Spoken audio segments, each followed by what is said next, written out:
Voilà, ça c'est une carte que j'ai dans mon bureau sur le domaine colonial de la France.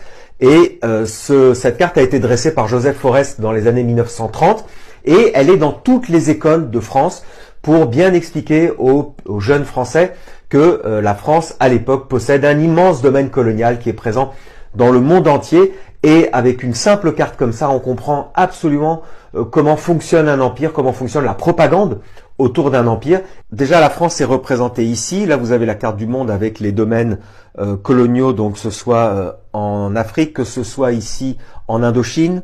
Vous avez en Cochinchine, vous avez aussi Nouvelle-Calédonie ici, les îles Marquises. Vous avez ici Madagascar.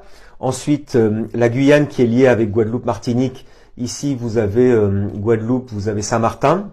Vous avez ici des indications extrêmement choquantes, pays colonisés par notre race latine, en vert. Donc, vous voyez ici en vert, voilà, tout ça, c'est comme ils appellent à l'époque la race latine, pays où notre langue est parlée dans la majorité.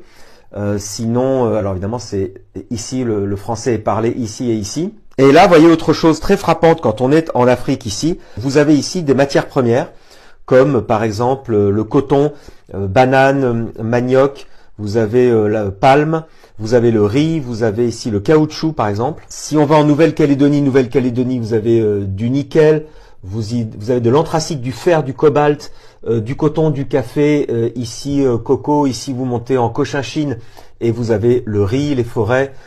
Ici en Indochine, on a l'indigo, le poivre, le coton, le bois, le riz, la soie. Et il faut s'imaginer les jeunes Français en 1930 avec les yeux rivés tous les jours sur cette carte ou ce type de carte, il y en avait d'autres aussi, en se disant tout ça appartient à la France, tout ça c'est la grandeur de la France, etc. Vous connaissez le discours.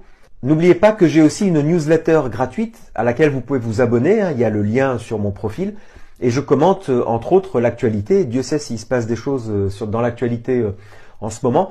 Donc merci encore de me suivre. Cette carte, elle est disponible sur Internet. Il y a des gens qui la rééditent. Vous tapez simplement son titre, Domaine colonial de la France par Joseph Forest et vous la retrouverez facilement.